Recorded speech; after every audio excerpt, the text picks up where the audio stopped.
Hey guys, welcome back to the Far Post. This week we have something really special scheduled for you.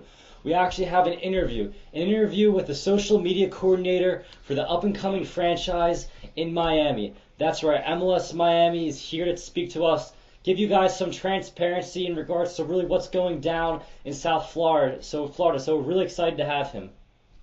Yeah, guys, we have Max from Miami, and we're really excited. He's going to be talking about kind of what the fan base really wants to do in their first couple years. Obviously, the franchise is hopefully going to be debuting in 2017. So, Max, without further ado, you want to introduce yourself to our subscribers?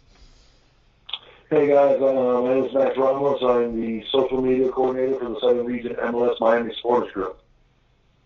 Great, thanks, Max. Great, so we're going to go right away and keep the questions rolling. So, in regards to David Beckham, how much confidence does the Miami community have in his leadership? What role will the Southern Legion play in order to keep the fans poised for a new MLS franchise? We're very confident in David Beckham and his ownership group. They are doing their due diligence right now to find a suitable site. We think it's probably going to be more a private site more than anything.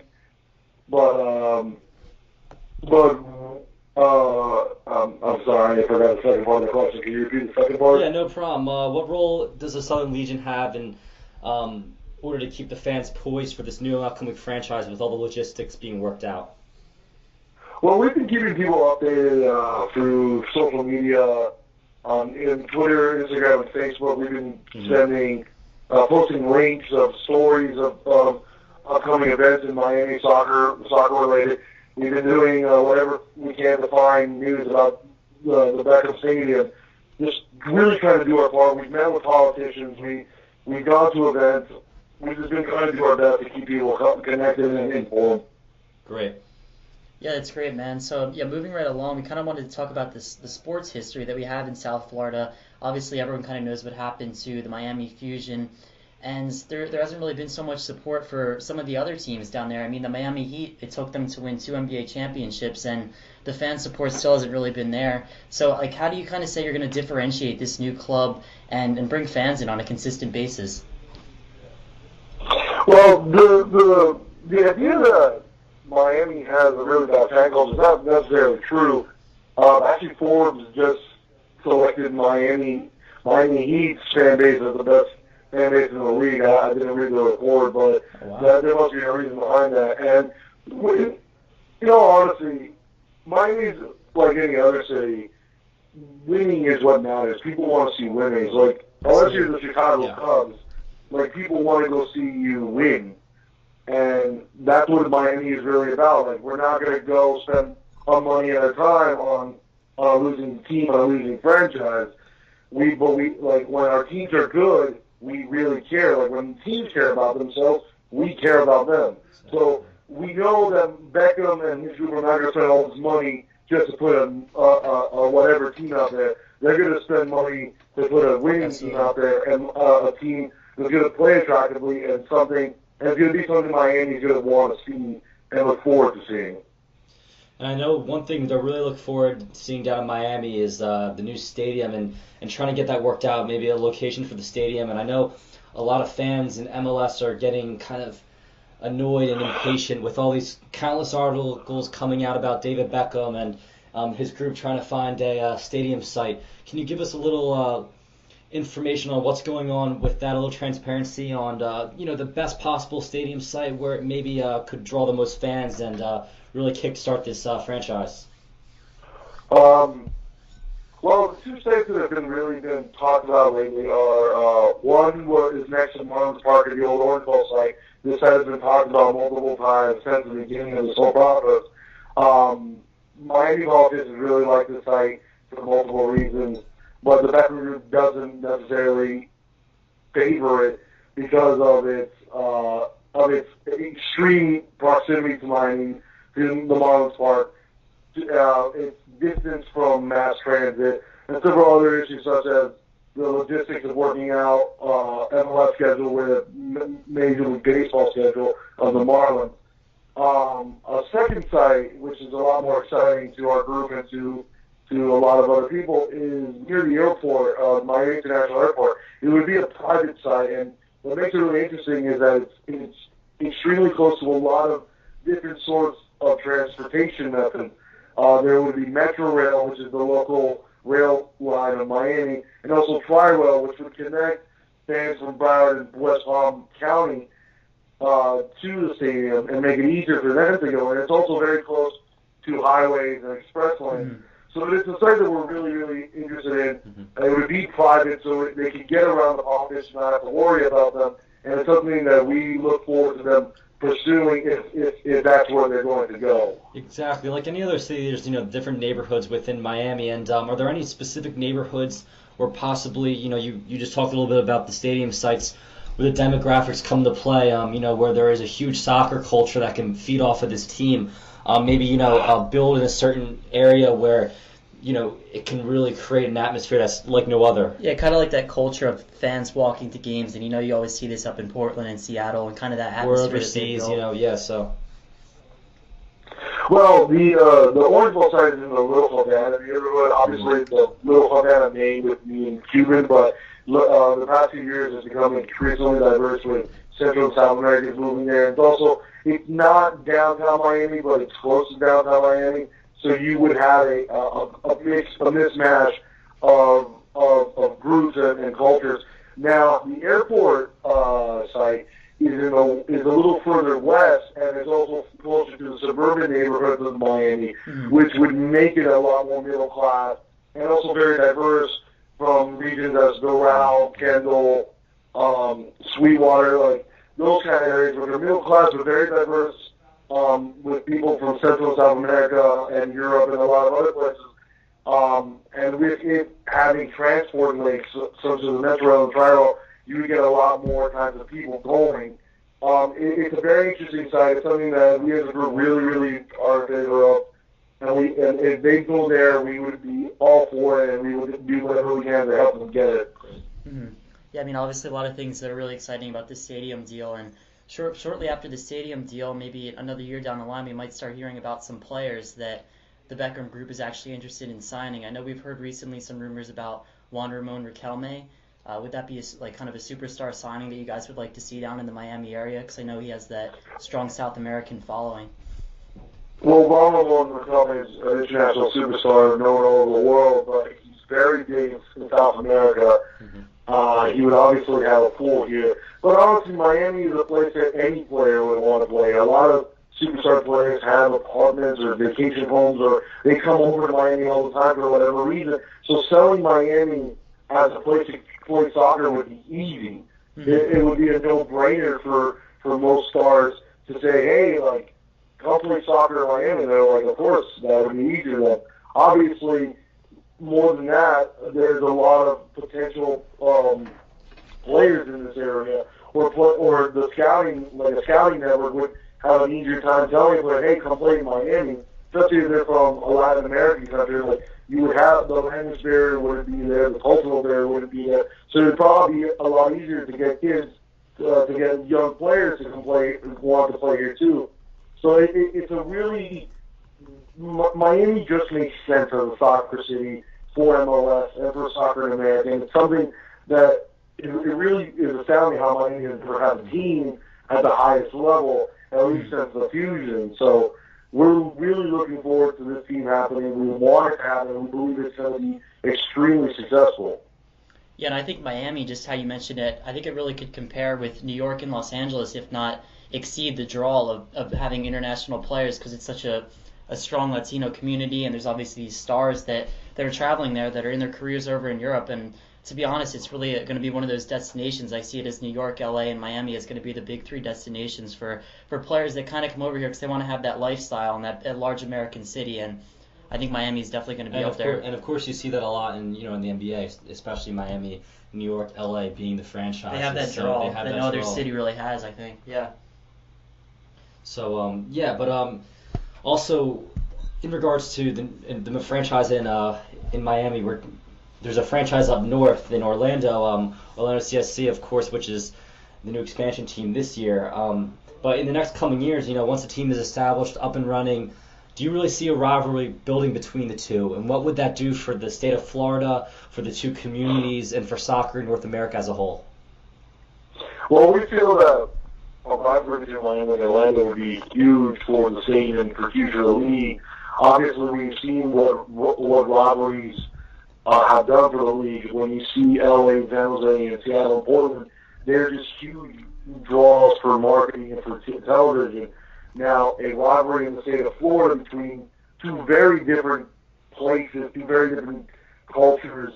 Orlando City, a lot of people see it as an organic, homegrown kind of team. Miami would obviously be a flashy, star-led team with a lot of pop.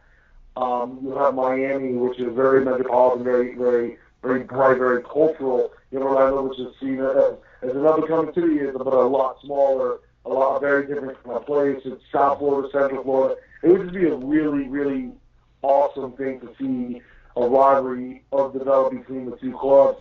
The supporters groups from both sides have already started really talking about it and really getting amped for it. And we know that the Orlando groups want us in. We want them to do well, obviously, to a point. And it would be something really awesome to see a rivalry grow. Yeah, it'd be great to have that Southeastern rivalry, and of course with Atlanta coming in 2017, there would be another big rivalry with that. But lastly, the last question we kind of wanted to ask you is, what could you say to someone that's a fan of soccer that's living down in the Miami area, or maybe someone that's just a fan of MLS, a different club across the country? What can we expect the atmosphere to be like on game day in the Southern Legion? Just loud, energetic. We don't really know the minute details of what that will be like, because we're not sure what the team will look like, what the name will be, what the colors will be. Like, once all that gets going, we can really develop a fan culture here in Miami. But Miami is known as a vibrant, loud, energetic city, and we're definitely going to try to bring that kind of energy and culture into the stands and into MLS. Obviously, there's different kinds of supporters groups all over the league, and we're going to have our own little flavor of things, and we're going to bring something different to MLS. And we're really excited to do that. We just need the team. We just need the identity. And once that happens, who knows what can happen. Yeah, very exciting. Exactly. And, we were excited to have you on today. It's always great, especially to have the Southern Legion's social media coordinator. That's, great for everyone out there. Shed some transparency, shed some light on really what's going down in the 305 area. So we're extremely happy to have you today, Max. Thank you, guys. Thanks for having me, guys. Again. It was a pleasure. All right, guys. Well, I hope you enjoyed our phone call with Max, and now we're actually going to be sending it off to Dustin. He's going to be showing you guys the clip of the week. Thanks, guys. So this week in my clip of the week, I'm going to show some on-the-pitch antics by Mr. Ronaldo. Roll the tape.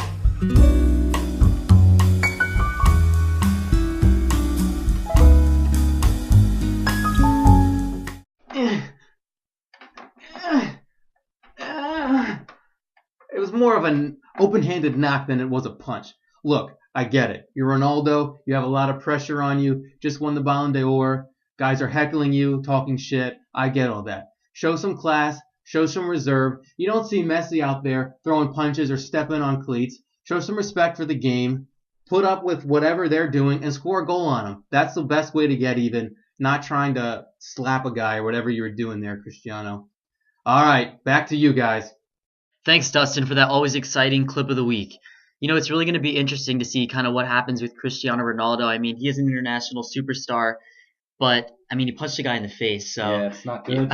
You're going to think there's going to be some type of significant suspension, but we'll see in the days and weeks to come. But moving on domestically across the pond to an issue a little bit closer to home, we're going to be talking about the signing that you guys have been hearing quite a lot about this past week, the last couple of days. And, of course, I'm talking about Shaun Maloney, who recently signed with Major League Soccer, signed with the Chicago Fire on a DP contract, This guy's a Scottish international. Born in Malaysia.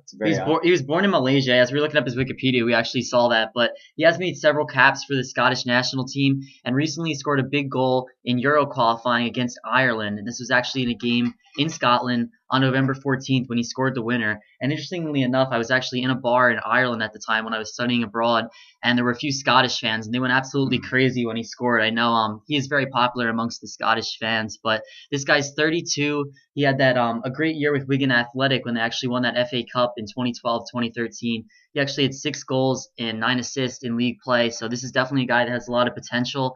And I really think he can still play at a high level in Major League Soccer, you know? Yeah, well said, Ryan. And he still can play at a high level on the international stage as well. And let's just hope that next summer in the 2016 Euro Championships that he'll be featured possibly alongside Sebastian Giovinco, obviously on opposite teams, that being Scotland and Italy. But, if we can have 2 MLS players, current MLS players, competing in the Euro Championships, that will look really great for the MLS. Shaun Maloney being one of them.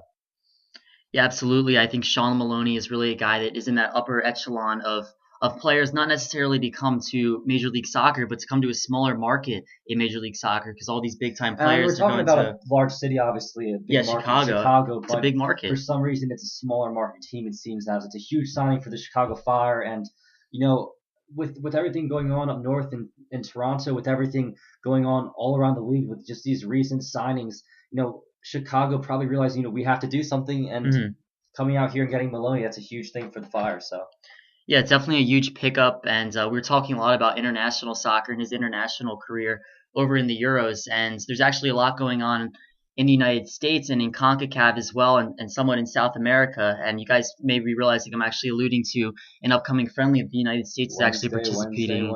Wednesday. This Wednesday, the U.S. is actually heading down to Santiago, Chile, to take on the Chilean side, which is currently ranked 14 in the world. I'm sure you guys remember that they had that round of 16 game against Brazil. They actually took them all the way to penalties. Definitely a really talented side. They have guys like Alexis Sanchez, who's tearing it up in the Premier League right now.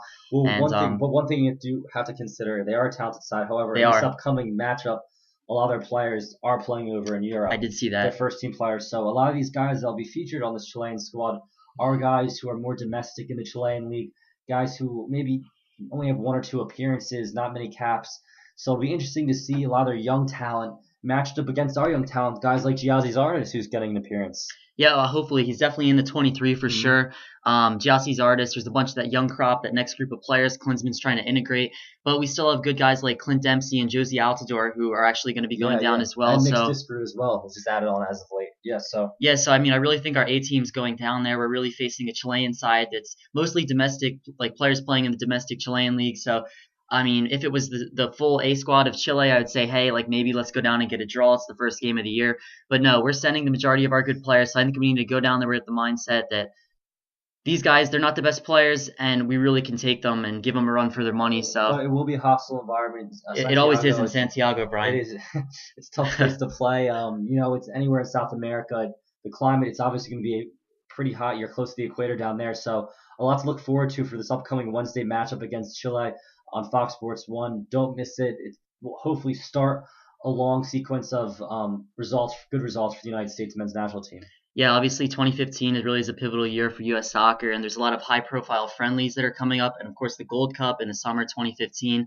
And I think a lot of U.S. fans are kind of disappointed with kind of how 2014 ended, because yes, we did that really good World Cup, but we had some not so great losses towards the ends of the year. So I really think this is going to be important to set us off on the right foot. But transitioning now kind of from South America, a little bit north, a good amount east as well. We're actually going to be moving on to your guys' favorite segment, our favorite segment, the League of the Week, right, Brian? Yeah, over in the Korean Peninsula, up past the 38th parallel. Oh, yes, because last week, for those of you that watched, we actually featured the K-League from South Korea. We're going to try to work our way past those guards at the Border Patrol and up through the 38th parallel to North Korea, and we're going to be discussing the DPR Korea League, which is, of course, the first league in Korea. Democratic People's Republic League. Democratic People's Republic of Korea League, yeah.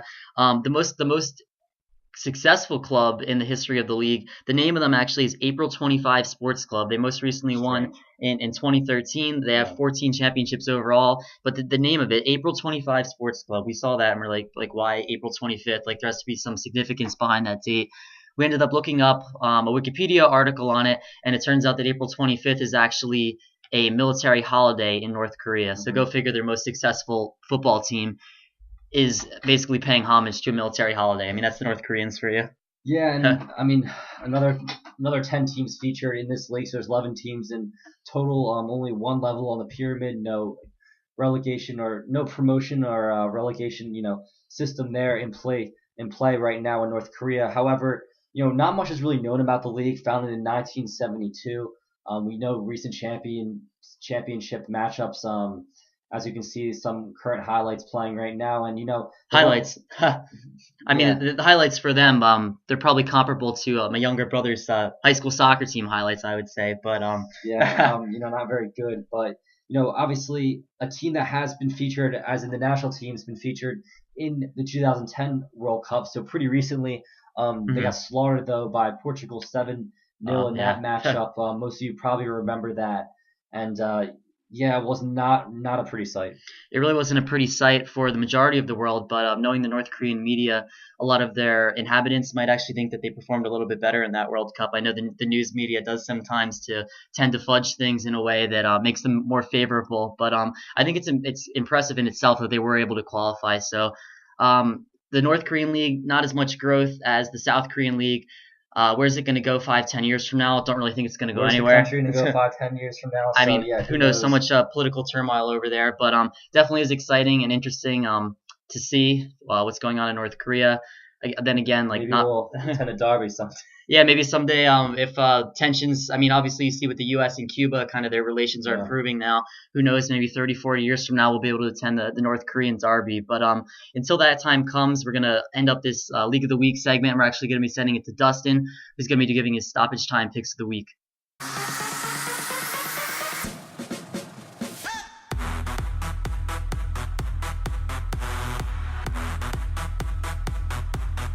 Thanks, guys. Dusty here with your stoppage time picks of the week. Tuesday, we got Chelsea and Liverpool. Chelsea was embarrassed by Bradford City, and knocked out of the FA Cup. They're back at Stamford Bridge and expect Chelsea to bounce back.